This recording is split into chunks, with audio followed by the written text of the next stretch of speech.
Yeah. And we're hot. We're live. I know I'm hot. We're big sexy. All right.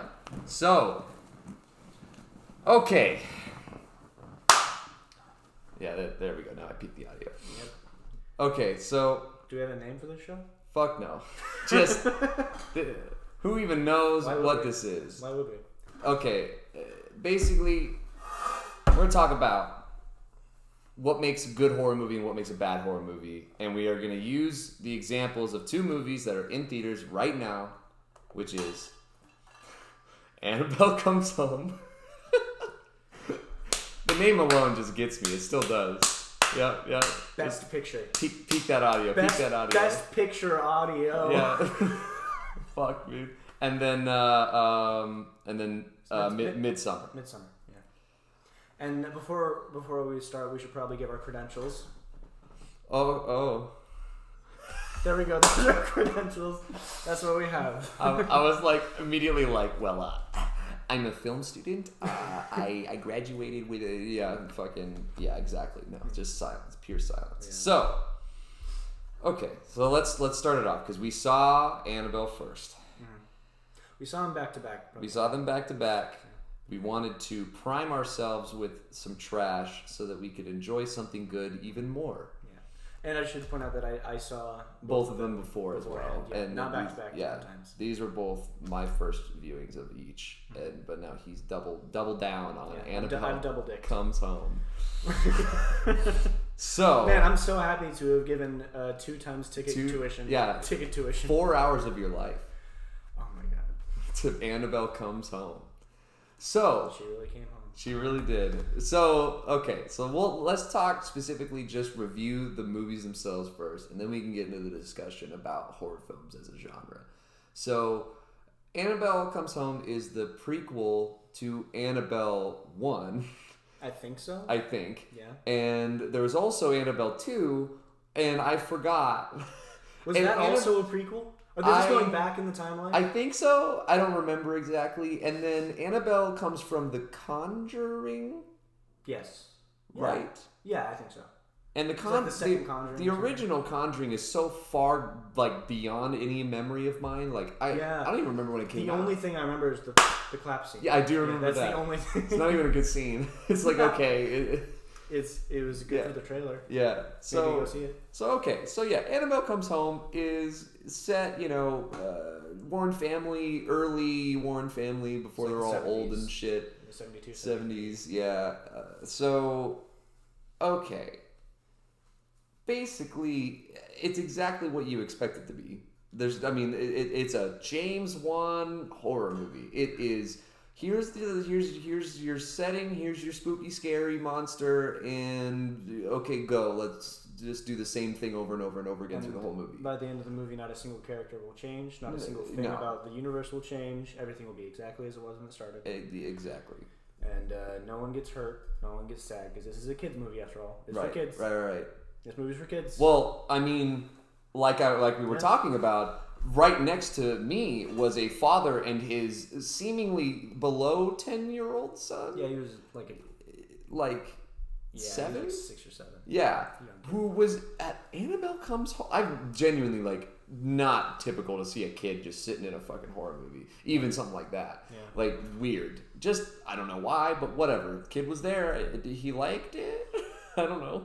I don't know how he felt about it. Yeah, I don't know. But, he was definitely getting affected by it, as a kid would with any horror movie. Boo. Yeah, boo. Oh no, it's big, scary, big, good horror movie. Anyways, so, there was a lot wrong with this movie.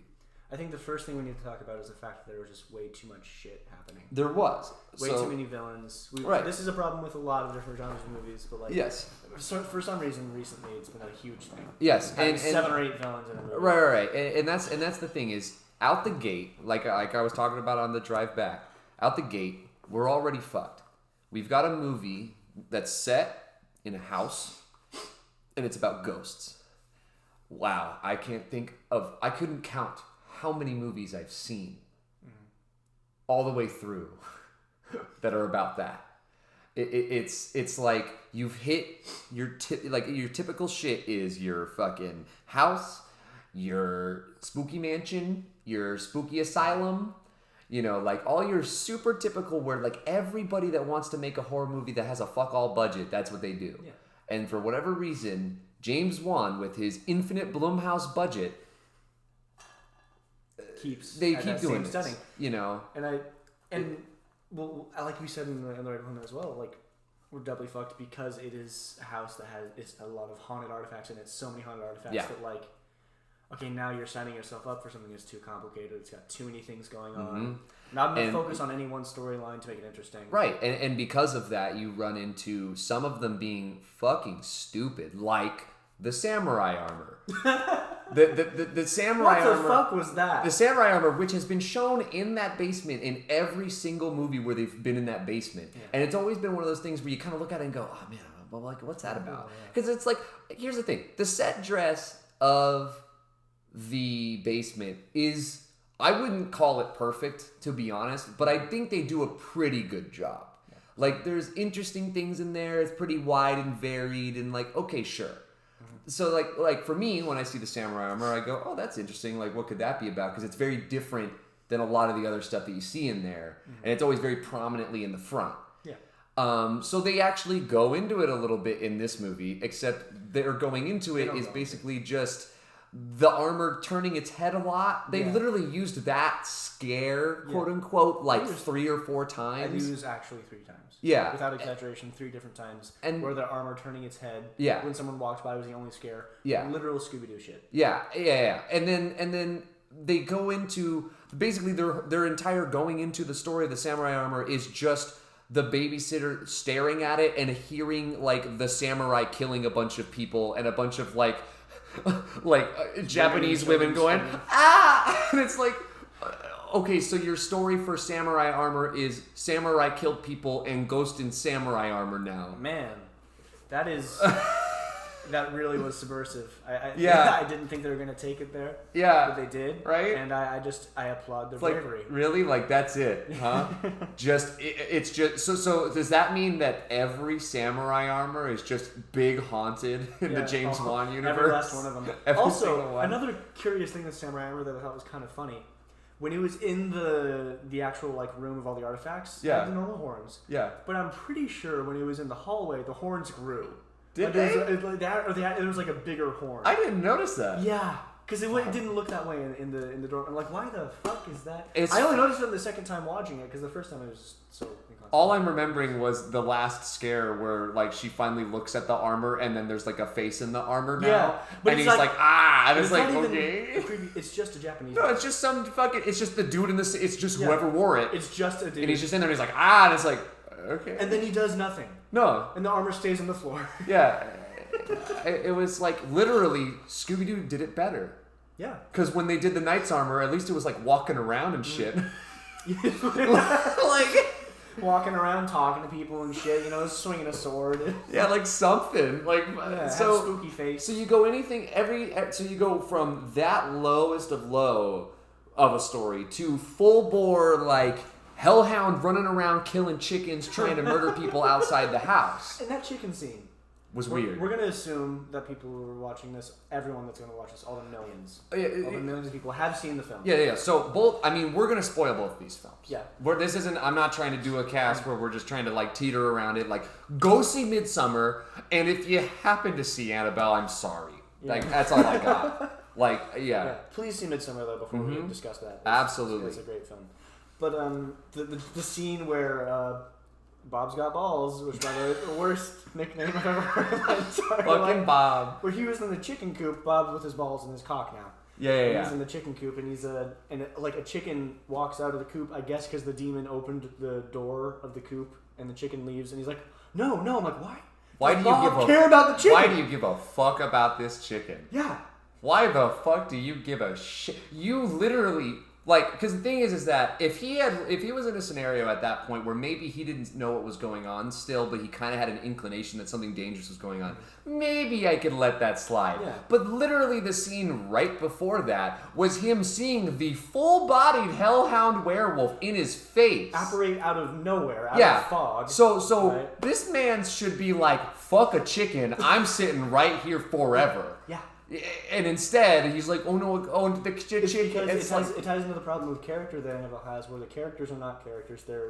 They exist to serve certain lines. Right. They exist to give, and that line exists to be there for a joke. Right. Yeah. There are lines that exist for jokes. There's lines that exist for reincorporation, which is 95% of the lines in the movie. Oh my god. And the characters are not characters. They are line dispensers. They're all just like husks being put into the spooky, scary scenario so that you can be spooky scared. Yeah. And that's all it is. Except I don't think a single human would ever act in the way that these characters act. No, and that's what I mean. It's literally you going, fuck, stop doing this really stupid shit because it's going to run you into the scary scenario. And then it does. I can't think of a single time in this movie where a character was doing something as simple as walking forward, doing something where I didn't question why the fuck they were doing it. It genuinely, every time that scary shit started to occur, it was like the characters immediately just start doing things even out of character that they established in the movie. Yeah. Like moments of just blatant like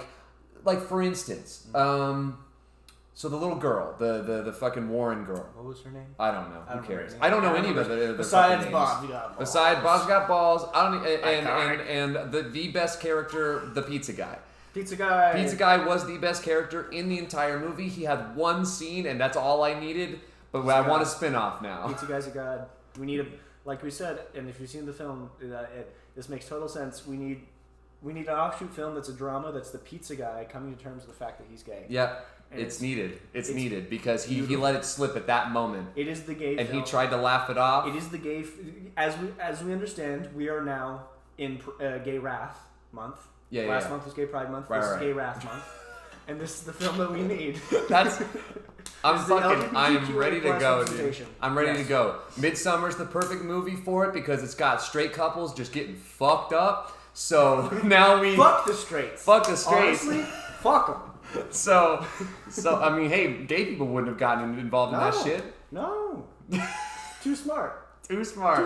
They would have gotten kicked out of the too the second they got there. Too smart to get involved in some fucking Swedish cult shit. Also, the Swedes probably would have kicked him out immediately. Yeah, true.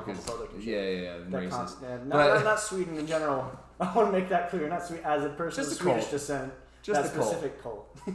But yeah, like Sweden in general, though. Shut the fuck up. But anyways, so Annabelle, back to this movie we're supposed to be talking Yeah. about. It's genuinely like, God, just every fucking moment. Yeah, everything is just, this character's gonna do something stupid. So, Warren girl, early on in the film, she fucking hears something. I'm blatantly, like, I'm honestly not even remembering this scene perfectly right now. But you know, you could fucking replace this with any scene in the movie because it's all the same shit. Anytime that the Warren girl heard some shit and decided I'm gonna walk towards that, immediately all I was questioning was, but why? She knows that it's gonna be some fucked up shit because it's her entire life. And even when, like, the first scene where she's exposed to a ghost, right? I'm not sure if it's the first because she sees the doll, but when she sees the priest, on the playground, she makes a move away from him. Right. So you can tell from that earlier establishment that she is adverse to seeing stuff, and yet when I remember it now. When she sees the bride walking around, she goes towards it, and I was like, wait. You know what this is. You saw a ghost earlier today, and you looked away from it. Right. And then on top of that, later on, when they're in the scene reading the case files, have a dangerous bride's dress in the basement. She knows about it. So she should know that this is she not knows that it's like, oh hey, that fucking bridal gown has like made people super violent, and it's in my parents' basement, and I've read the case file on it, and I know what the issue is, and yet all of that. It doesn't matter because James Wan needs this girl to go into that room so that the bride can do the crazy thing where she walks through the windows, then the mirror, then comes out and tries to stab her. And granted, all of that, even the stuff that doesn't matter because she had a cross. Right. It didn't. You got a cross, you're good. You got a cross, you're good. That's all. Also, it didn't matter if she didn't find the cross because she would have just gotten ghost stabbed. Yeah, of course. Because of course later on in the film, one of the other girls gets stabbed by that ghost, and nothing happens. I mean, she gets possessed, but but then a literal projector breaks her free from possession. Yeah, so that's some. That's the thing. James Wan's idea of demons and ghosts, they have such a tenuous grasp on everything. Yeah. That they just don't seem dangerous. No. Which is wild because it seems like they have a shit ton of control over the space, but then as soon as it matters, they don't. Yeah, they can't. And that's the weird part. Like, and here's the thing. When you watch that movie, it's like, okay, you can see the budget's there. Mm-hmm. And visually, it's not a bad-looking movie. And they try to, like, it's not great. It looks fine, but it's also like... there's not a single shot in this movie that was wow. That was anything less than just this is perfectly acceptable. Yeah. And I agree. And like, was he trying to build towards some fun scenarios? Every once in a while, I felt an inkling of a fun scenario. But he didn't get there honestly. No, he didn't. No, he didn't. Like for instance, like for instance, like just the scene we were just talking about, that scene with the bride like phasing through the windows and in the mirrors, it was cool. Kind of cool. It looked cool, and I like that he didn't. There for the trailer. I like that he didn't jump scare it because even after she comes all the way around and she pulls out the knife, she just starts running and it's not like it's not like a big spooky. It's like she's actually going and it's like a physical thing. It's like so okay, sure. Like that scene within its own confines of what it is was interesting, or just the scene with the ferryman where you just see his glowing eyes and then that's the one scare that I saw and I was like, wow, that's actually kind of a creative way of doing it. But of course, then he fucks it. He fucks it, and also the character that gets there, the babysitter character that's getting scared, the way that she gets there, again, totally adverse to her character. No, yeah, that's stupid. The directions that the tape player that she heard the seconds before the scare gave her, just completely like I don't get why anything was happening. There was a lot of moments where it felt like the writers wrote in things, and it was like they were sitting in the writers' room just going, "Fuck, man, this is so good." Yeah. And it's they not. come up with an idea in isolation, and then they find a way to justify that idea, but they can't justify it very. They just hit it in such like an edgy way, where like what you're talking about, where she hears the recording going. What did it fucking say? Oh yeah, if you don't pay the toll, he steals your soul, right? Which first of all bothered me on a pure writing perspective because it's not the right meter to rhyme with itself. All right, it's bad poetry. Also, it's just not true to the lore. Yeah, not even close. That's not even the ferryman tale, so it doesn't even fucking make any sense. And it's not like and I guess they're taking, they're doing the thing where they take mythology or whatever and putting it into their own context, but why couldn't they just call him like what's the name? I don't know what his actual name is in Greek mythology. Charon. Charon, yeah. Yeah. You can just call him that. And the issue too is if you're gonna slide into mythology, Midsommar shows how you do it correctly. Yes. Which is you follow the mythology to a T and you just make it so blatantly abrasive in your fucking face. Yeah. You visualize it. And that's the difference. It's like took elements from actual Swedish culture and Swedish history. Just like Hereditary. Yeah. All that shit was legitimate. Which is valuable. Which is why it was interesting. When you compare it to this, where it's like they talk about the ferryman, a lot of people know about Charon because a lot of people know at least some basic levels of Greek mythology. We know the legend. So out the gate, they kind of understand what's going on. So they're immediately going to think of that. And then you go and you twist the story so it doesn't make sense anymore. And then, of course, it twists it so much that it destroys the base character's motivations. Right. And what's he doing now? Why is he there? Like, and the other, and I was wondering about that in all the ferryman scenes. I was wondering about that because one thing I didn't like was when she went into his world and there was all the corpses with the coins on their eyes. And then the coins drop and it's like the corpses are alive. Right, but my thing that I didn't like about all that was so because earlier on they described that the reason why they put the coins on the corpses is so that they can pay the toll, right? So that they can be transported to the underworld. So then why is it that when she goes into the ferryman world that they're all just like still there with the coins and they're still dead? The coins now. Like, shouldn't he have the coins and they should all be gone? Yeah. They should be on the... Maybe these people are in transit. They're on the shipping container, right? I guess. No, headcanon. That scene takes place in a shipping container on a Chinese shipping line. Right? And the ferryman doesn't even have his own ferry. He's just like... You pay him... You pay him the toll and he smuggles you onto the Chinese fucking shipping... And he knows someone at Maersk. Right? He knows Captain Phillips. Yeah. Fuck. Yeah. Gundam over there. Like Gundam. Anyways, exactly though. It's just like There was just a lot of that where it's like they're going for these visual things to try to be scary or try to do something that looks cool or whatever, and it's like, okay, but you built up a story and then just decided not to go with it. And you didn't connect. You started it's that thing where like writers get this advice all the time, is you should write the end of your novel first. It's like that, but they didn't bother to write the middle part. Right. They didn't want to find a way to connect just it. Just improvise it on set. Because it doesn't matter, because at the end of the day, what they're trying to do is create interesting scenarios for scares, and that's all they want to do. Mm-hmm. But what I'm blown away by every single time I watch a James Wan movie is, if that's what it's about, why the fuck are the scenarios not good? Yeah. Like, I would assume that if I'm going in, at least I'm going away going, man, that scene was really cool. But as we're talking about, I'm thinking of two scenes that I kind of liked. Yeah. And I also think they had issues either into the build-up or with their execution at the end. Yeah, like it doesn't even matter. It's getting less and less good, right? And that's the thing is, that's the thing that really shocks me about James Wan movies, is that whenever I go to see one, the theater's always packed.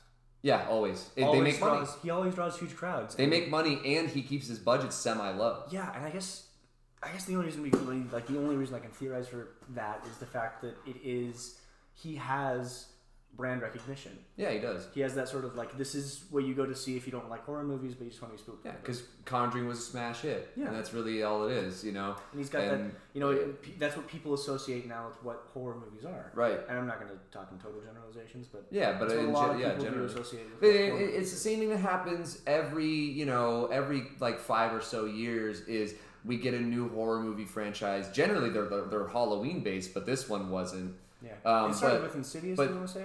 I don't even fucking remember, dude. It's so hard to remember the timeline. Because one did Saw, obviously, and then he did a couple movies in between that are like Dead Silence. Yeah. But I think Insidious was the first one that he did that was in this style that really blew up. Yeah, something like that. I honestly can't remember exactly, but the whole point is like, you know, there's always this like annual or semi-annual horror movie that comes out where it's gonna follow this big series, and it's just there to satisfy people that are wanting their Halloween scare or whatever the fuck, and they don't try to put in the effort. Mm-hmm. Like Saw started with a good first movie, and then it slowly degraded over the movies that continued to come out.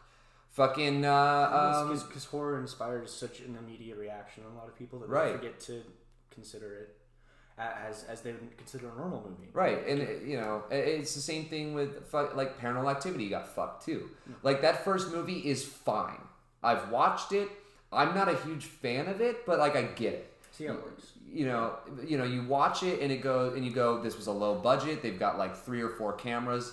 And they keep going back and forth. It feels pretty realistic because of that. They do a slow build up, and you get like a couple of crazy things at the end, not like through the whole movie. Yeah. And when you watch the movie, you go, "That was interesting. It made me unsettled. Okay, cool, whatever." And then as soon as they got money, it just got worse and worse because they kept feeling like they needed to ramp it up. Which is again the issue that we're running into with Annabelle Comes Home. Is we are so deep into this James Wan horror verse now that he feels like the only way for him to ramp it up is by just throwing as many fucking monsters into the mix as possible. As many as possible, and forgetting about half of them halfway through the movie. Yeah, it's like... And just the fact that some of them were so boring that they weren't even needed. Like, what the fuck was with that fucking haunted board game? Feely mealy. Feely mealy. That's what I say when I bring home my Tinder date. Ready to feely mealy? Do you want soda? Yeah, I love that. Okay. Fucking feely mealy. Ready to feely mealy, baby? Stick your hand in the hole, see if I... You love that? You love that? It's fucking got a motion sensor, but it pops open when I walk through the hall. So it's like some ghost shit. I'm talking about my bathroom, by the way. Nice. I think that's the worst joke I've ever made, but I'm proud of it. Fucking feely mealy, bro. Feely mealy, bro. Feely mealy, bro. But yeah, Feely mealy, dude. Yeah, so, what an awful box. What an awful fucking... Because the first shot of that box is when she's... That was... Yeah. It's because she's walking... The babysitter's friend character who unleashes Annabelle is walking through the room where they keep all the artifacts. The artifact room, as it may be called. And she's looking at a book on the Black Shuck, which is the werewolf character. That shows up later. So there's that, obviously, because every second is... Hellhound. Oh, you're right. I'm sorry. Hellhound. And she could have fooled me. It looked like a fucking werewolf. It's a fucking werewolf. There's Yeah. a distinction. But and then for some reason the camera is about at her head height and it's behind her, and out of nowhere, there's hard cuts to like her calves, and you can see the feeling mealy board. Yeah. And she like reaches down and picks up a piece of paper to like excuse the shot, I guess. Which also no motivation to look down and grab that paper. None at all. Yeah, like genuinely. I guess the implication is it fell out of the book, but they never showed it. It looked like it was just on the ground, and then she just decided, out of all the things she could have touched, that she's going to go all the way down and grab this piece of paper. Of all the lazy reincorporation in this movie, Feeling Mealy was the worst. It was because it was incorporated in the worst way. Because that initial shot, I remember that initial shot. Because of the fact that you don't see the reincorporation yet, it feels like that was the most. To me, that was the most awkward shot in the entire movie. Because it's just like a slow zoom on the Feely Mealy board, and I'm like, why the fuck are we focusing on this? Because it looks like a normal like 70s game, right? So like, the imagination. I guess the thought was. Like, if we don't show that this was in the artifacts room, there will be no tension when they take it out later. Right. But then they didn't use tension later anyways. It feels like that shot was added in post. It like felt they really reshot fucking weird. Something. It felt super fucking weird. And then again, the tension of it was dumb anyways. Yeah. Because first of all, so like a lot of the other legends, we at least got some kind of context to why it was cursed or whatever. The feeling we didn't. And the feeling we didn't. No which, context. Granted...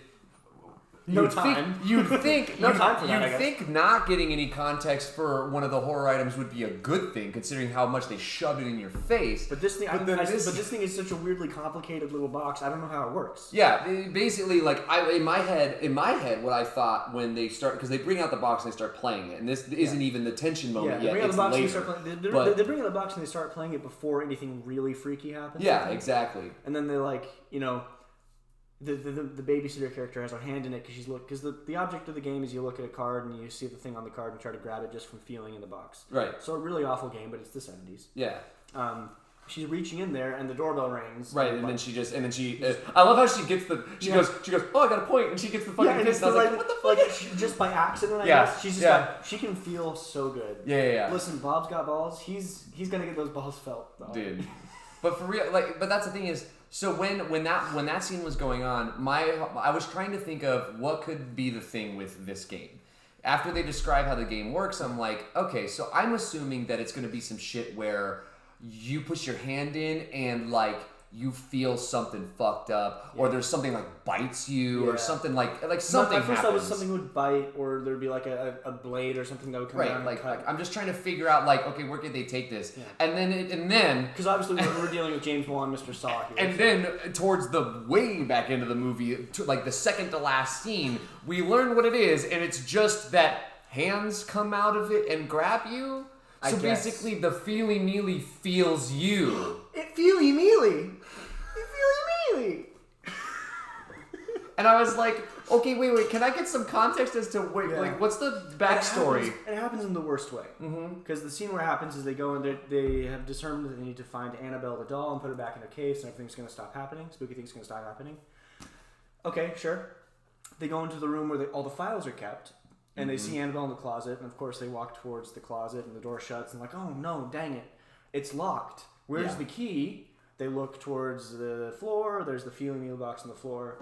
They bend down. There's all this buildup, and the babysitter reaches her hand in to get the key. And then then the little girl just like pops in, gets it in like a quarter of a second, like got a key. Yeah, which was super weird. Yeah, but I guess it's because she's clairvoyant or whatever. Yeah, the fuck. Or clairvoyant, or like I guess James Wan thought he would be really clever and subverted something. I don't know. I don't know. Whatever.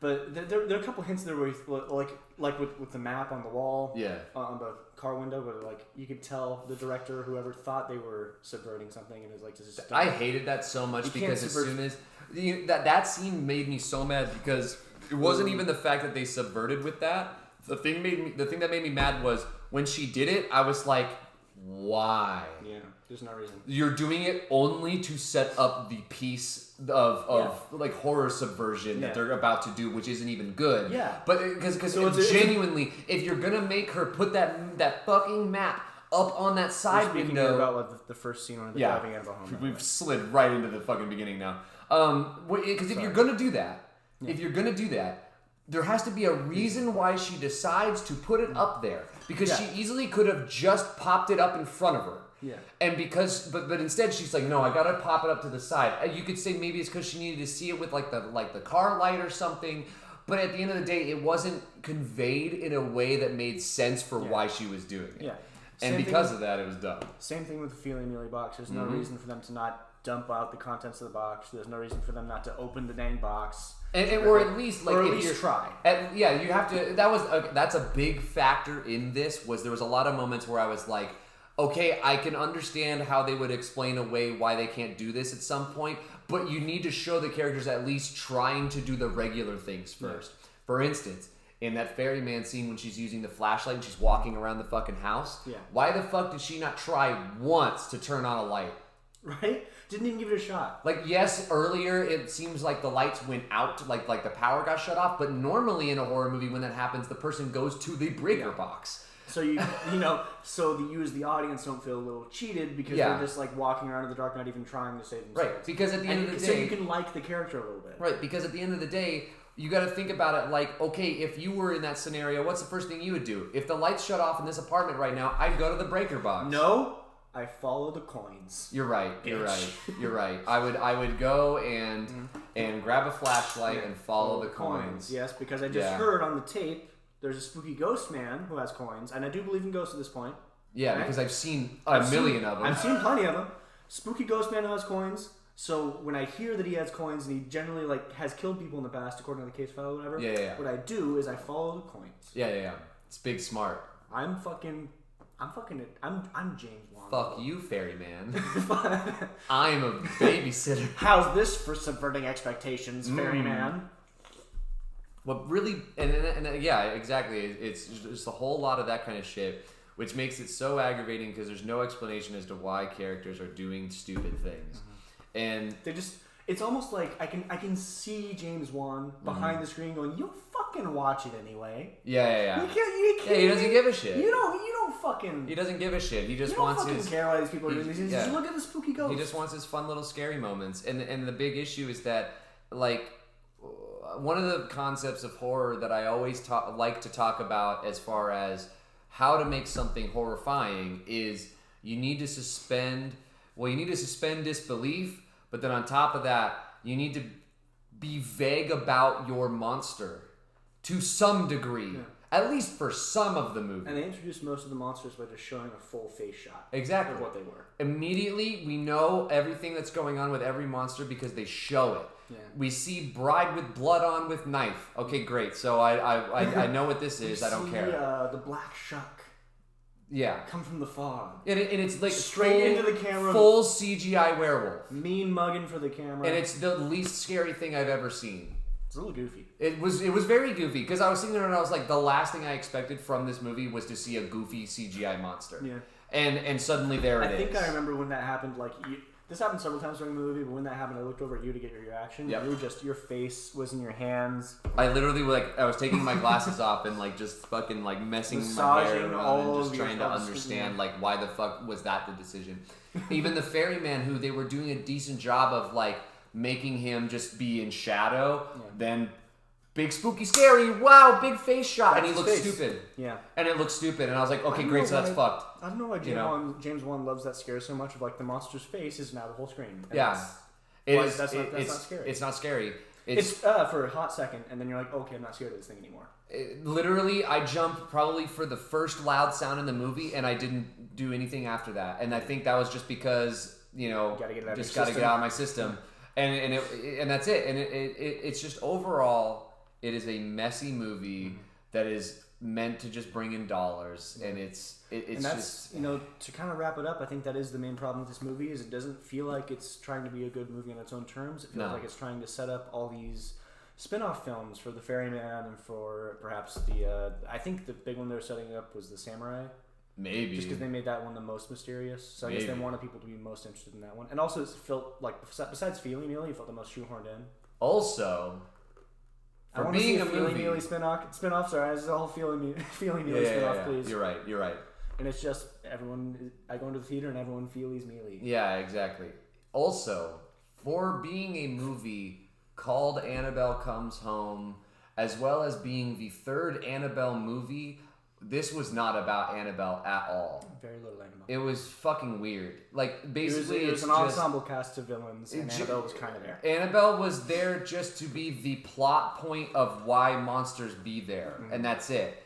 And maybe the other Annabelle movies are like that as well to a degree or some shit, but to me, it was like, okay, so your whole thing is that spooky doll brings ghosts over, and that's great and whatever. But it sure doesn't, there's like, why? It doesn't feel justified. It's fucking stupid. Nothing in the movie feels very justified. And again, which I think is the main problem. Like we talked about as well, right as soon as the movie ended, I'm still mad that it has to be spooky porcelain doll, and it couldn't just be a Raggedy Ann. Yeah, that honestly, just like since the real since it first came in The Conjuring, yeah. that's what I've thought about it. Because like it would make so much more sense. It'd be like a lot more realistic. You could pull off a lot more things. I like the scene where Annabelle's just in the kid's bed and the babysitter's just like, fuck it. Yeah, just who cares that this extremely frightening fucking porcelain doll is right there. I know there's a creepy doll in this house. I know that this doll is like the center of all evil. I know that this child that I have a good relationship with has never talked to me about a doll that they have before in their bed. Yep.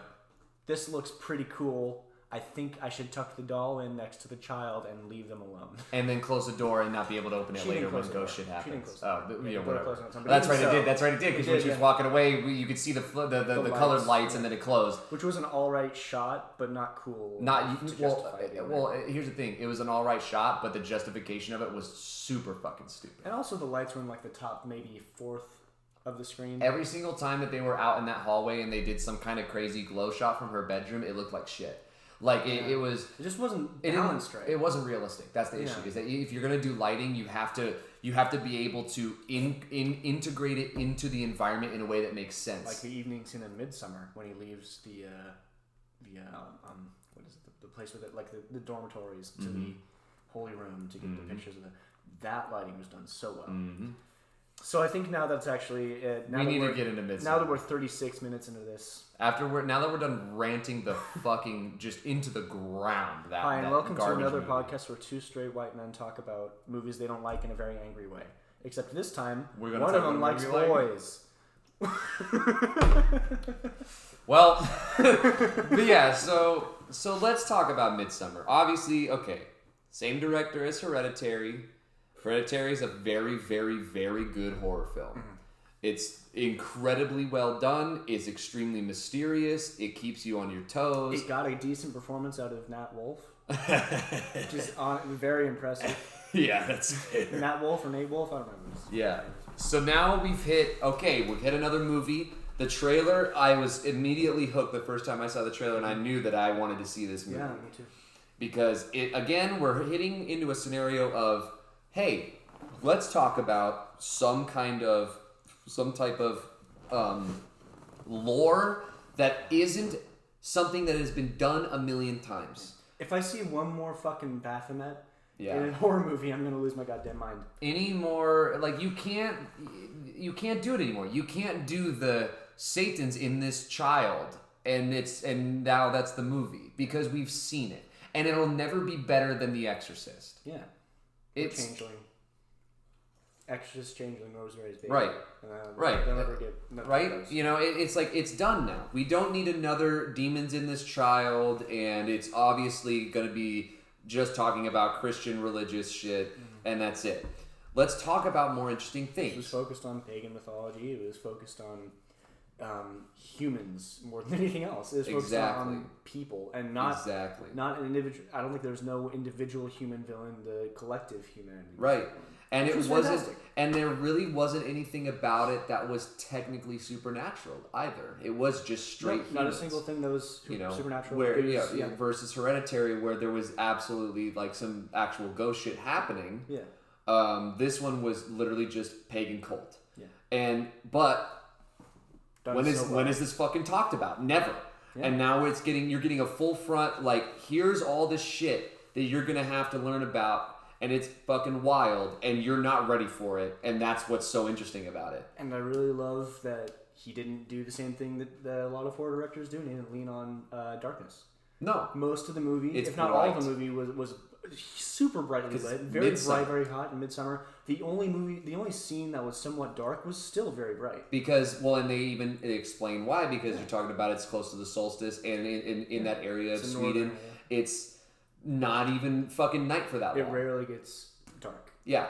It's really fantastically done. Yeah, exactly. It's genius. And it still manages to be completely horrifying without ever Exactly. being dark. Here's the thing. Compared to Annabelle, who was using mainly blatant, just constant like CGI bullshit for their horror stuff, the gore in this movie is some of the most legit, real special effects I've seen. Really impressive. Just like how Hereditary had some shit like that, this one I think took it even further. Much further. And I mean, it was like looking at real gore stuff. And it wasn't even just the fact that it was, and we do that all the time. And it wasn't even just the fact that it was so realistic and so gory. It was the fact that it was built up in the way that it was. That scene, of course, everyone knows probably the scene we're talking about. If you've watched it, which you should have. If you haven't, go watch it right now. Turn it off. But the scene that we're talking about, where the two elderly people jump off the cliff and kill themselves as a sort of self-sacrifice. Yep. Wild. Wild. Not only was the gore incredible, but the soundtrack leading up to it, the way it was shot, the oversaturation of a lot of shots, and the low angles that they came at it from, it all just built to have this, like, I felt so helpless. Yeah. Right? It made the audience feel so completely helpless because everyone was. It was just in the hands of these two people and the collective dogma that made them do it. Right. Right? So it was so perfectly conveyed through the visuals, through the sound, especially the sound design. I've never heard a major Sound chord. design in this movie. A simple major chord used that well in a film is Yeah. just so perfect. The music and the sound design in this movie is absolutely phenomenal. Yeah, so great. It's It was very Philip amazing. Glass, and I'm coming off of a degree in music, so I'll talk about. He's going to talk about shit that I don't understand, and it's great. A lot of the film made use of repeating simple motifs that were, not in odd meters, but with weird accents, so it felt unsettling. Yep. And the textures of the actual sounds were very light and airy. A lot of Well, winds. and that's what I was about to say. Like, as I noticed in the music a lot, it was always slightly off, but it always sounded celebratory. Yeah, it was so well done because here's the thing: they had every note that was played would go off and on pitch. Because it's meant to emulate these instruments from this folk sort of tradition where there's no objective pitch. There's no Right. A420, A240. Right. But again, that is so perfect for what is occurring because it's like you're in this scenario where everyone around you is just, this is what we do. This is exactly how this should go, and we're celebrating this. But in reality of your concept of life, this is incredibly fucked up. Yeah, in their context, it's very and I noticed that, like, especially with there's a lot of modal mixture going on, especially when they were taking the scene preceding the cliff scene, where they took the older sacrifice victims, I guess, to the cliff. There was a melody playing that switched between like a Phrygian and a very major sort of feeling, like Phrygian and very Ionian sort of feeling, and that was very, very indicative of the folk music of that area of Europe, is that it switches a lot between those like sorts of scales. It uses scales, not harmony, like melody, not harmony, to express motion, to express dynamics in and changing throughout a piece. And it was just so perfectly done because it in that melody there was sadness and there was happiness and there was all sorts of complicated feelings or affects, which they have called them in the film. That, I mean, even just not like if this was not a movie, if it was just the ritual practice that we saw happening, it would be the perfect representation of what's about to happen. Exactly. They're dying, but they're giving themselves back. It's a cycle. Yeah. Right. There's these repeating motifs, cycling motifs that contain all sorts of emotions in one melody. It's just so fucking good. You know what I think is super interesting about this film is the first shot, because it opens on that like storybook like painting, and then that thing opens into the frigid winter forests. Yeah. That initial painting described the entire movie. Yeah. That's how the events of the movie would have been recorded in this culture, in this society. Exactly. And it genuinely, you're looking at the art and it's like, that's, like I'm thinking, just thinking back on it, it's like, that was that part, that was that part. Look, for me watching this movie the second time through, I was you like, saw that shit. immediately, you're like, fuck. Like, I don't know if you noticed, but when Danny is sleeping on her bed and her boyfriend Christian comes to pick her up and he's going to go to the party. Yeah. She's sleeping underneath a painting of a little girl bear. saying goodbye to a bear. Yep. Fucking tight. She right? had art like that all over her apartment. Right? And there's that scene before Christian is talking to Mother Civ where she begins to ask him if he wants to fuck that 14-year-old girl, I guess. She looked about 14. Something like that. And that. he's staring at a bear that's on fire. Mm-hmm. Fucking blatant. Multiple shots of shots. pyres of fire transitioning into Danny. Yeah, and the presence of fire in the movie was really well done as well too. When Danny's lighting the torch for the carriage, it's taking to bless the lands. When torches are used in the opening ceremonies for the Midsommar celebration, they're all the fire is held the highest. Also, the fire sings the consumer. So let's talk about this for a second. I love this kind of concept for explaining things occurring. One of the things that I loved a lot about Hereditary was until the absolute end, you could honestly sit there and go, nothing supernatural has happened, it's all in these people's heads. You could argue that until like the absolute end of the movie, which is good because it led to that buildup of finally seeing, oh no, this shit's actually fucking going on and it's actually physically occurring like that. What I like in this movie is that they did that again because it was just anytime that something fucking weird supernatural would happen, they were on drugs. They were on hallucinogenics. And it was interesting because of that, because you sit there and you go, is it happening? Is she just tripping out? And you get to have that question. Yeah. You get to have those visuals occur and have an explanation for it, compared to completely just fucking it, like. By completely just fucking, if this was an essay, first of all, it'd be an awful essay. But if it's an essay, it'd be a footnote by completely just fucking it. The footnote would read Annabelle comes. Yeah, exactly. Because that's exactly what we're talking about. Yeah, because instead of trying to explain anything away, it's just immediately ghost shit's happening, and that's just how this works. And this is the difference is that when I watched Annabelle Comes Home, I felt like I was being fed some shit, and the people that made the film didn't give a shit about what I thought about it. They didn't care. Every shot. When you watch Midsommar. It's almost like Ari Aster is speaking to you directly. Yeah. He gives a shit. He wants to know how you're interpreting it. He wants to make sure that you interpret it in the way that, not in the way that he intends, but he wants to make sure that there's enough there for you to think about. Yeah. Enough there for you to understand and bring your own conclusion away. Every shot. So much care is put into it. It's so interesting.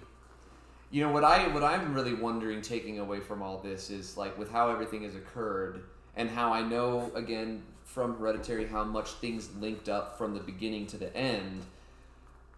The whole beginning with her sister and her parents dying, and her sister sending that message, everything's black. I'm taking my parents. The parents are coming with me. Yeah. Like, was the cult involved in that in any way? No. No, I think was that really just a separate thing? Yeah, I think the only tie between those two things is that it's the idea of like the cycle of life and the cycle of life. Because they were in winter at the fucking time. And the cult was conscious of death, and they spoke about this a lot when they were explaining the ritualistic suicide. Right.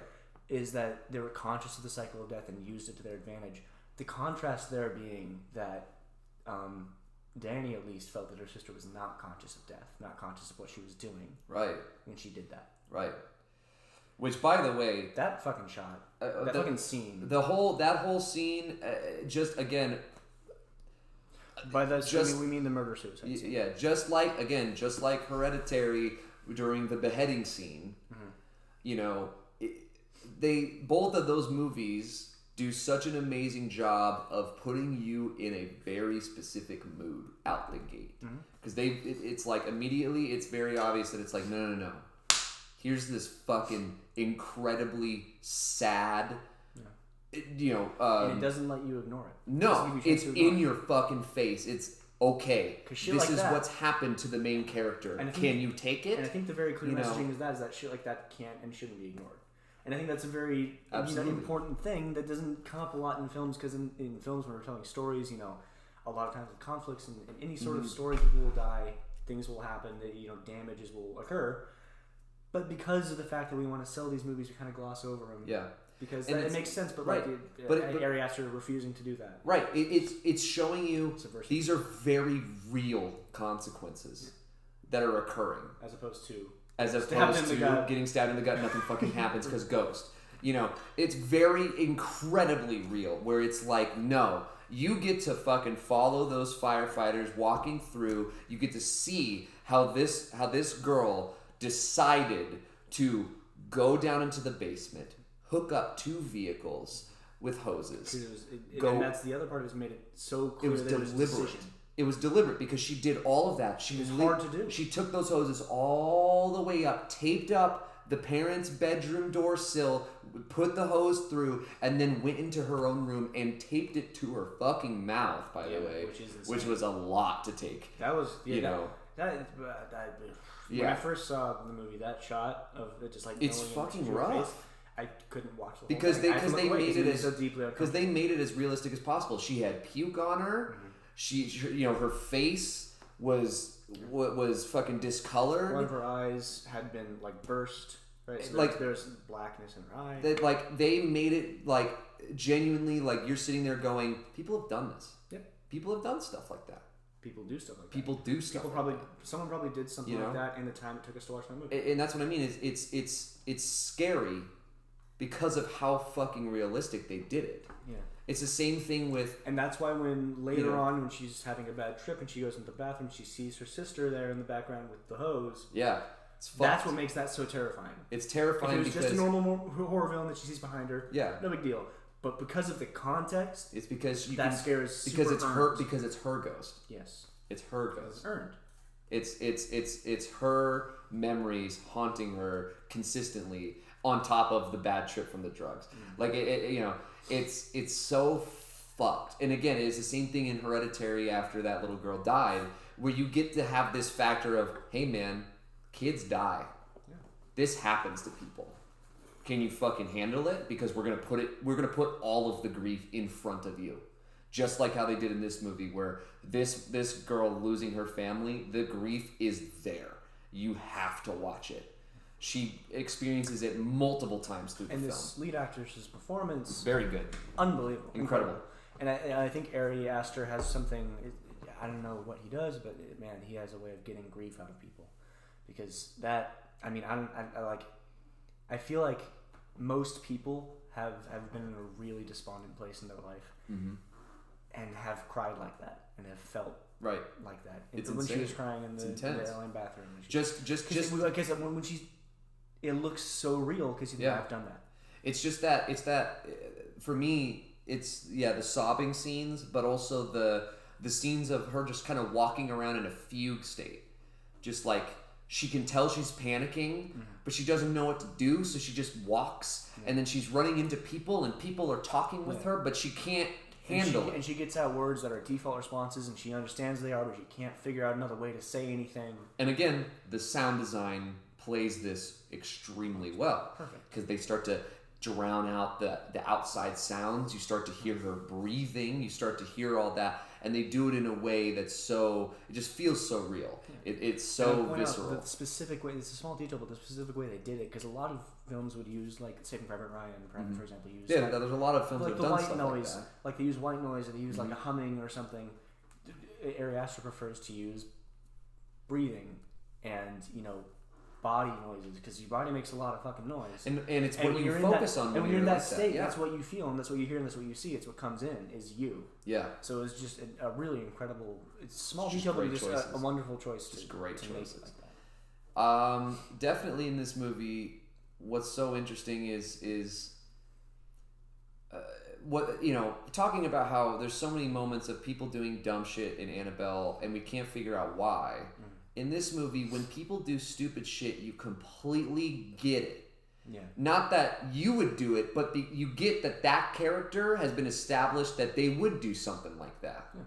And that's a big factor, is if you're going to have a character do something stupid, you have to establish that they would be stupid enough to do it.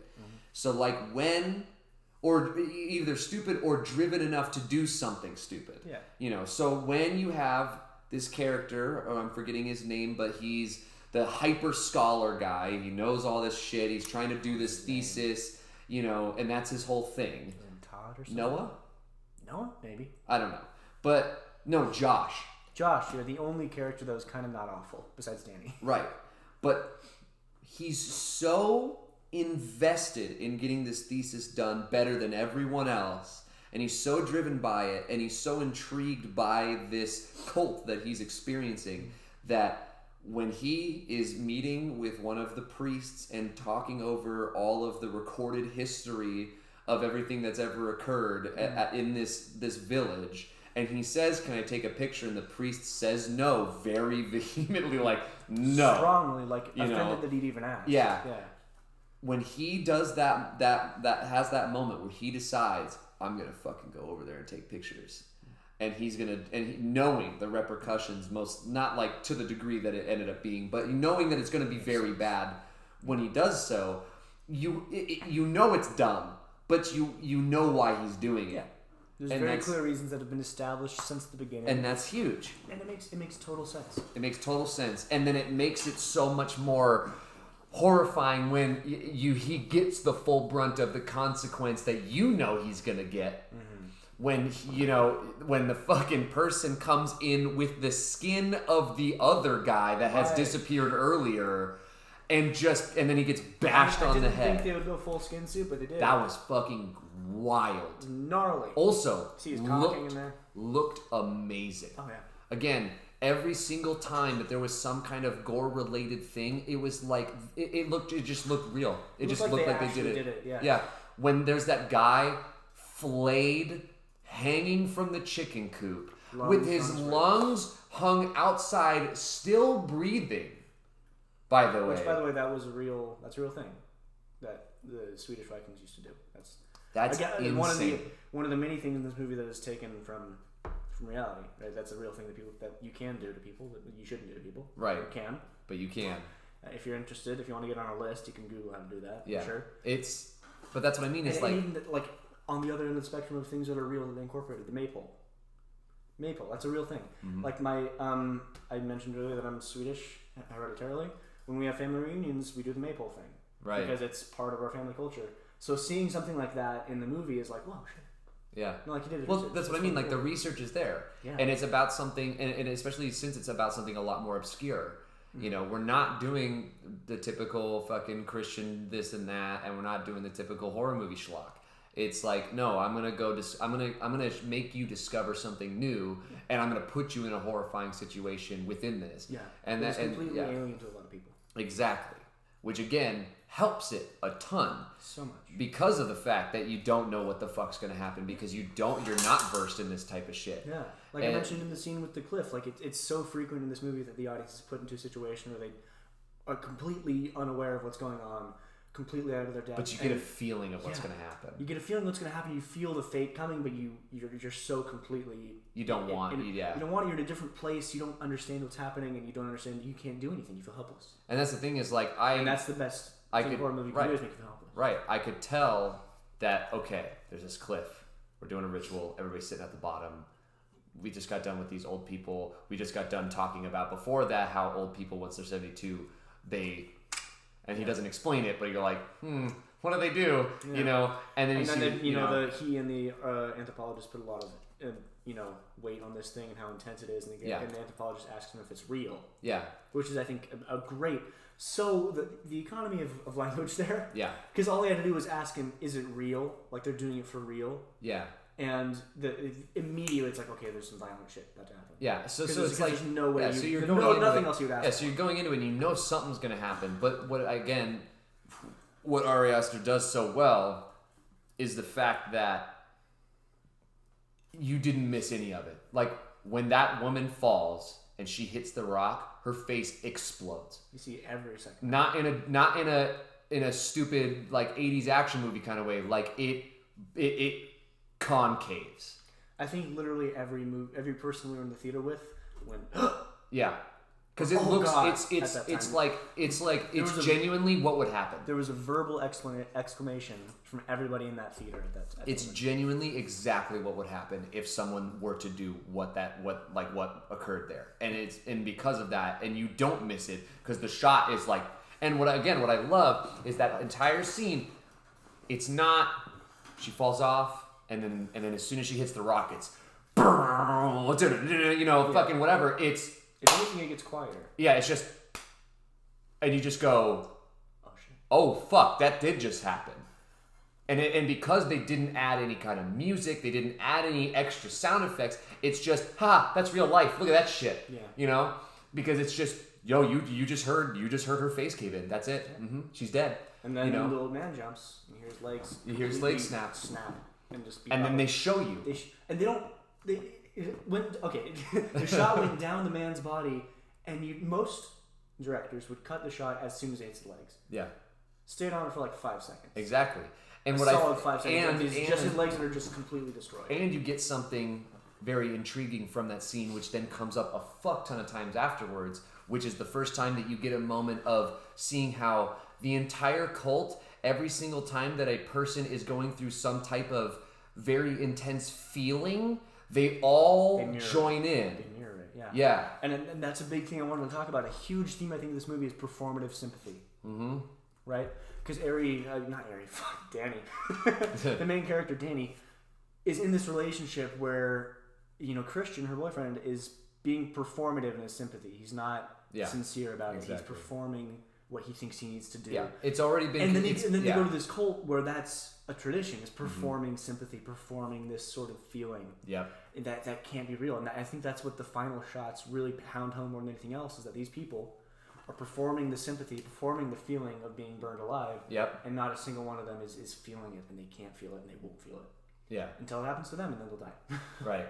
Right? But maybe it might happen to them, maybe it won't, but it's just, I think that's the real horror of the movie, is the fact that you're trapped in yourself, and sympathy is performative, and there's no way around that. Yeah. And I think that's why she smiles at the end. I think that's why she smiles. She realizes she's trapped in herself, and that's it. And she's finding some point of contentment in it. Yeah, it's just so intriguing to view, because it happens at so many moments. Because it starts with that one, with the old man, because he starts to scream after he snaps his legs. And then you get this intensely weird moment during the sex scene as well. Yeah. But again, they're all mooning. And it's all so ritualistic and so performative. And then when and it doesn't reflect the reality of what's happening. Right. It makes it cartoonish. Yeah, it did. And freakish. Yeah, and then when she's going through the suffering of recognizing that he just cheated on her. And he's decided to go through and do all this. And not only that, but in such a fucked up way, after so many fucked up things have happened. Right, exactly. It's all tumbling down. Exactly. And then so she's, just a fucking wreck, and all of the girls around her start mirroring her. And it feels so uncomfortable, but at the same time, it's you feel a little bit of comfort in it, in a way. There's a little bit of strange comfort, but it's more like the weirdness of what's happening is overtaking almost the feeling of what's going on. It's mingling with it, and it's just making a new feeling. Yeah. And that's a parallel to what happened with Pele. That was what his name? The guy that took them there. The Swedish guy that took them there. When he was, he said several times to her, I know what you've been going through. Yeah. When very clearly he didn't. I mean, obviously he had been through his own things, but it wasn't the same thing. Mm-hmm. Right, so he can't know what she's going through. He's not her. He hasn't had her experiences. The parallels between that and what she experienced outside of the cult was kind of shocking. Yeah, it's interesting. It's interesting. That was just shocking. Because it's very similar. Because literally none of those girls that were crying with her felt fucking anywhere near what she was feeling in that moment. Because all of them, they're all a huge family, so they've probably maybe had relationships with people or not, or whatever, and it doesn't, none of that shit happens there. There's no cheating there. It doesn't seem like they enter monogamous relationships. It seems like reproduction happens when reproduction happens, and they don't have romantic relationships. Right, at all, yeah. So to them, that was such a foreign thing for all of them, but they decided to mirror it with her anyways. because that's just how they do things. Yeah, and so much of Danny's relationship with these people from the commune mirrors perfectly her relationship with Christian, because this person just doesn't know what she's been through, can't know. Right. Doesn't want to know really, just wants to perform. Right. Knowing. Because that's how they live, and that's just like what it is. That's a really good point. Yeah, that's really what the movie is barreling down to. What do you think the bear as a symbol for him? Yeah, I don't know. Because bears to me normally aren't conveyed in such a negative light, I feel like. But this one neutral. Yeah. Here's the thing: is I don't think it's intended as a negative or perfect parallel to Christian, because anyone would have gone in the bear, right? Right. They had the bear there from the beginning. Whoever the final one was would have gone in the bear. Right. It has something. It's more to do with the ritual and it has. But at the end, it was something in that. It was something in those last lines because they said fierce and strong. Yeah. Like I don't know, because it's fearsome beast. Yeah, fearsome beast. Well, I mean, bears are. I would assume, for a commune of people living in those mountains where bears are probably pretty prevalent. Yeah. I'm sure they probably lose many members every year to bear attacks. I don't know. Maybe I'm spitballing here. Right. But I'm sure the bear is seen as a predator. The bear is seen as an aggressor. Right. Which in turn is obviously what Christian was. Yeah. You know, because. Why don't you give the girl that actually likes sex? It sounds like you're bad at sex, but. Yeah. Like, there's so many things that they said. Oh my god, this movie did a great job of portraying douchebag college kids. Mm-hmm. It's so good. Some of the best I've ever seen, because the one fucking guy, he was vaping the entire time. So good. Until he got flayed alive. But like. And not one of them ever said the words "I'm sorry" and meant it. No. And like just, it was just so intriguing. Like, Christian as a character is super interesting because literally the entire time he didn't give a fuck. No. He tried to act like he did, and you could see that breaking down as the movie continued. Being performative. Yeah, and he was, and the beauty of it was that he was being performative from the get-go. His initial conversation with her was something where he sounded as if he was trying to help her through something, but as soon as he got off the phone, he was talking with his boys, and he was just talking about how fucking annoyed with her he was. Yeah. And then in that initial conversation, it's already conveyed that he's cheated on her, and he doesn't know how to say it. And he's not sure if it's the right idea, because what if he loses her, because it's all about him. Yeah. You know, and then seeing that break down to its rawest form as they go through those days with the cult is where that got really interesting. Because I like some of those last conversations that they had were so interesting. Because like when she came up and she's like, "Where's," I forget the British girl's name. She's like, "Hey, have you seen her anywhere? I haven't seen her anywhere." Oh, and she said that to the women. What she said to him was like, No. Her boyfriend left without. No. Not it was. Hold up.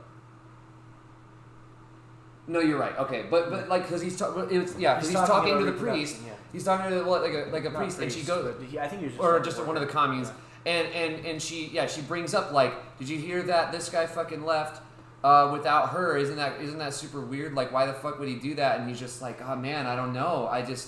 That's crazy. What a dick. So what do you think about this? And he just it gets to the point to where his care level was so low. That finally she started to snap at him. Yeah. You know. Sounds like something you'd do. Sounds like something you'd do. Bars. That was fucking hot. Fucking bars, dude. That was hot. And he's like, what do you mean? Because now, now it's about you again, so now you're mad. And I love what happens afterwards is, while the scene goes on, they're standing pretty much still. She's staring ahead and he's staring at her because they know there's tension there, but neither one of them knows what the fuck to do about it. Right. It's so good. No, and it's exactly how scenarios like that occur. Until Josh talks to him, and then he takes the tension out on Josh. Right. And then Josh is like, fuck you, man. Because I've got my own selfish thing that I'm focusing on. That's all I give a shit about. Again, he was fucking faking it too. Because at the end of the day, every single time that he was talking to somebody, his whole thing was, no, I respect everything you guys are doing. I completely respect your culture. I'm just trying to write this thesis. And then what did he do? He disrespected the culture. But anyone who actually does anthropology work, the way that he conducted himself throughout the entire thing really was not very ethical. Exactly. So it's intriguing because like he's. But he only brings up ethics when Christian does something to make him mad. He brings up his fucking face in that scenario, and he's completely not that. Yeah. I'd say the only guy that was just constantly being his true self was the fucking vaping dickhead. Yeah, he was being his true self, but his true self was worse than what they were pretending to be. So. Right. Well, then that's why, and I love that when they burn him along with everybody else in the ritual pyre, he's first of all a husk because he's it's just skin with hay inside. He's just skin, so he's a husk. That's fucking hard. And he's got a jester fucking hat on Yeah. because he's a fucking clown. Boy, you a clown. You're an empty, hollow-ass clown. Yeah, because he has nothing. There's nothing there. Actually, it is, now that we're since we're already been saying all the stuff we've been saying, that's what it is. He's the one that's most blatantly nothing there out of everybody.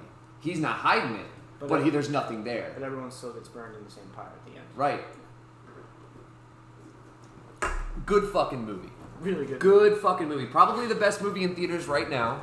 I would agree. I haven't seen every movie in theater though, so. Yeah, but I'm just off of like the ones that are there right now, as far as I understand. Definitely fucking go watch that movie. It is a good horror movie. Please so, watch the movie. With all that being said about the review, if you're at this point in the podcast, you should have watched it already. But yes. So, with all that being said about the reviews of those two horror movies, let's talk about what it is that makes good and bad horror films. It is what it does. Would it be what Bada it isn't? bing, zada zing. Give me the cling. Anyways. No, we can't post this. No. We can't post this. A good horror movie needs to have a couple of things. I think if you're going to do a good horror movie, the buildup of tension is huge. You have to have a good buildup of tension. Mm-hmm. Even if that tension never releases, it needs to be there. But if it doesn't release, you really shouldn't. That should be on purpose. Right. You know what I mean? That should be an accident. Right, but I'm saying, like, in this movie, there wasn't really, like, a big moment where, okay, now all the tension's gone. The tension's stuck until the end of the film for Midsommar, right? I think that was the idea because, it's obviously deeply uncomfortable. Because all the characters were feeling deeply uncomfortable the whole time. Right. Except for the cult members. Right, and that's what I mean. So I think that's pivotal because you need to make the audience member feel like they shouldn't be there. Yeah. Like they shouldn't. It should feel like you're in danger because that's the point. Mm-hmm. Not in the sense where you go, ooh, spooky, scary. You gotta go. Don't you feel like you just want to jump out of your seat right now? Like just it's lingering. And the important thing here regarding the tension is that regardless of how tension is used, obviously it's a horror movie, tension should be there, but tension should be used in a way that's appropriate to the theme. Which leads me to the next thing, you should have a theme. You shouldn't have a horror movie that means that at the end of the day the theme is ghosts, I don't know. There's ghasts sometimes and you gotta be careful with them. Yeah. And that's the thing is, Midsommar has tons of symbolism. It has an emotional reason to exist. It's there to teach you something. It's mainly about relationships. Yeah. It's about relationships and it's about identity. Yeah. Identity in the context of other people. Right. Which is super cool, dude. Like, yeah. It's pretty fucking gnarly. But point being is that all the best films of any genre, of course, but especially horror, because of the way that horror can use its tropes and its fear. Yeah. To illustrate themes, convey and illustrate themes. Mm-hmm. If you have a horror movie without themes, what's the point? Shit doesn't work. It's not scary. What's the point? Because what are you trying to teach people? What are you trying to show people? And you don't even have to read into. And honestly, with a film like Midsommar, you don't even have to read into the themes for it to unsettle you. It's just the themes guide the creation. Yeah, and I think even without hyper focusing on it, which obviously like we do more than some people do with movies, but even without doing that, I think you'll grab the theme because it's so consistently there.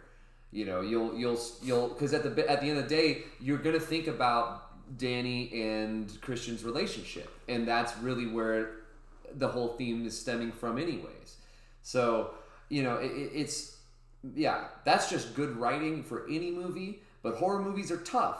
Yeah. Horror movies are tough to do good, and I definitely agree with you. That is a huge factor for a good horror movie. And the real fear and real terror comes from ideas. Right. It comes from thoughts that it comes from inside. It's got to be in your head. So these themes, these ideas that are in the film, these ideas that are supposed to spark these thoughts and feelings inside the audience, they need to be there for a horror movie to be truly horrifying. And again, it's not going to be otherwise. Midsommar exemplifies this by every single time that something horrific happens. Does this sound like a sentence out of like a high school analysis paper? There you go. But every time that something horrific happens in Midsommar, it's a slow crawl. It doesn't do it immediately. It forces you to think about what the fuck's gonna happen or what has already happened for a while until it shows it to you. Yeah.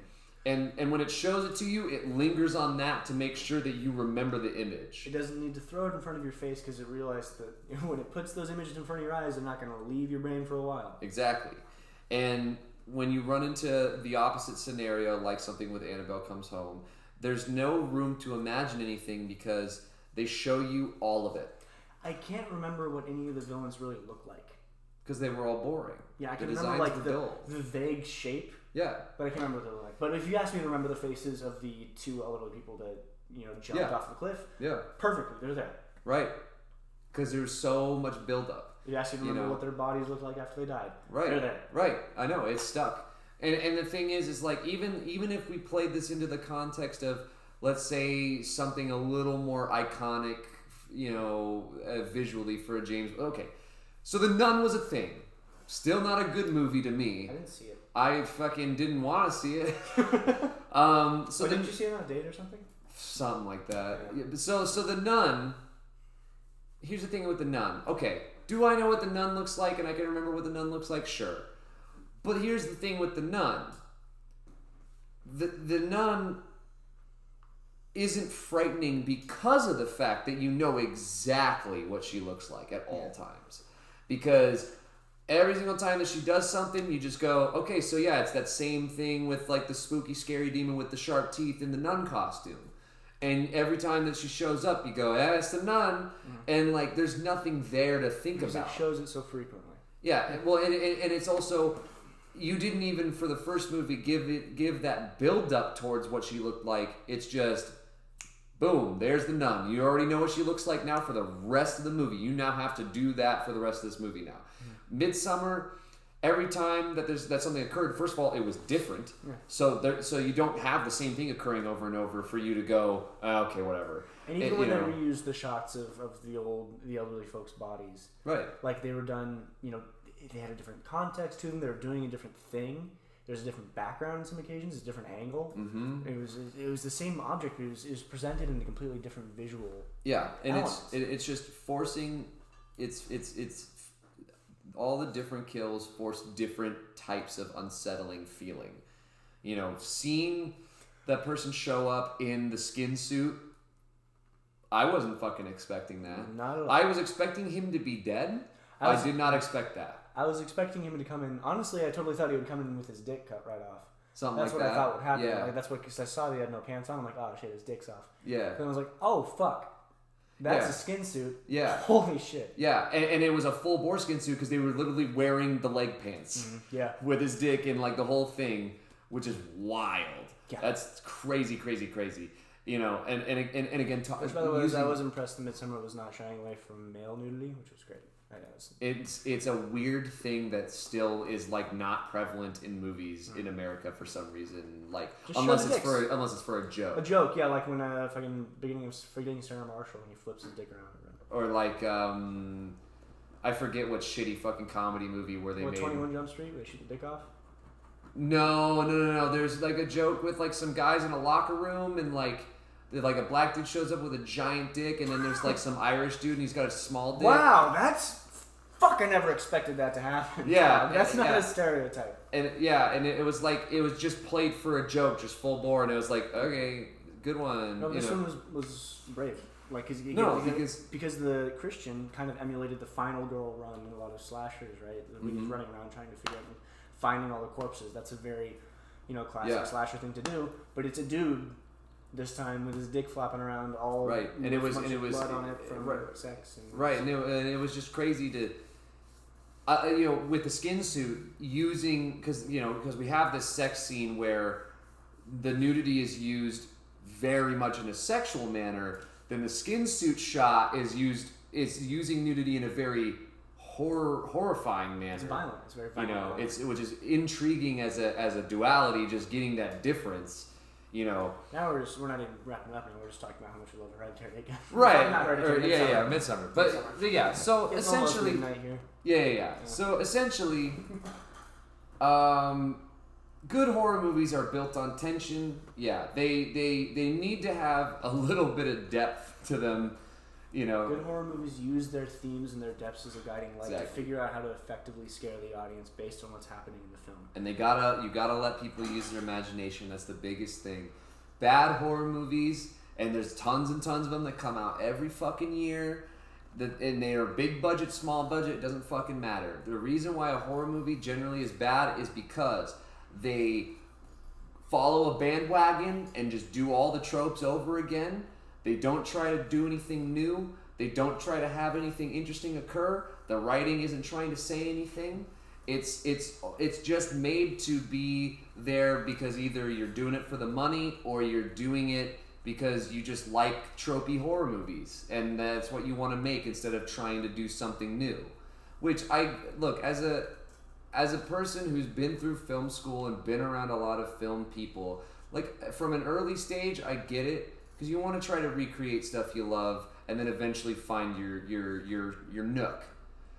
But when you start getting to the point where you're actually making a full feature film, you gotta try something.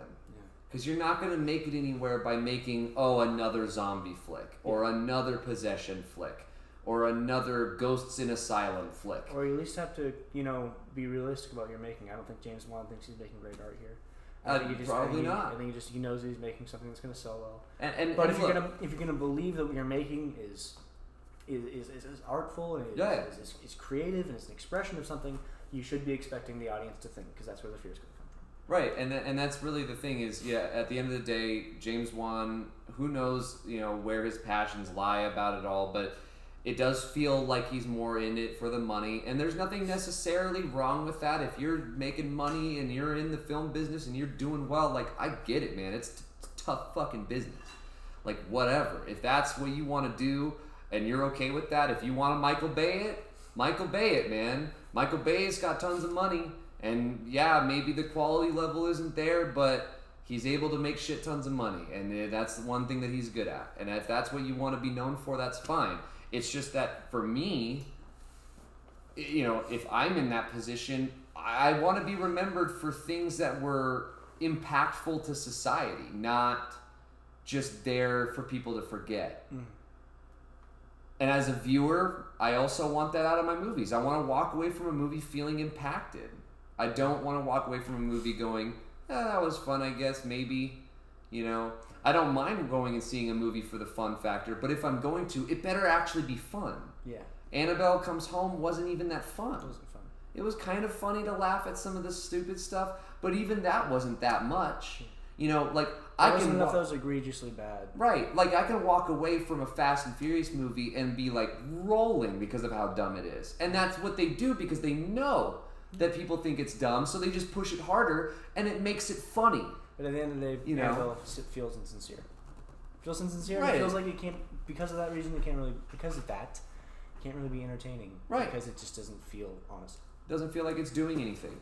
It's there to make some money, and then it's gonna be gone, and people are not gonna talk about it anymore. So what we're saying is support Ari Aster, support intelligent, creative, interesting filmmakers. Support A24, bro. And don't be like me and buy 2 separate tickets to Annabelle Comes Home for 2 separate occasions. Fucking for real though. But support A24. What an amazing production company. They're always pumping out, bare minimum, even if the movie doesn't end up being good, at least it was trying to do something. That's the thing. Yeah. Every movie that they're overhead on, at least it's trying. Which is really nice. So, because that's nothing better than going to see a movie and being like, okay, it tried. Yeah, it really tried. Because you need to feel some sort of connection with the creators. You gotta walk away from a movie with something. The movie man. should be an experience of communication. It's art. And if it's not, then it's Annabelle Comes Home. Fucking suck a thick cock.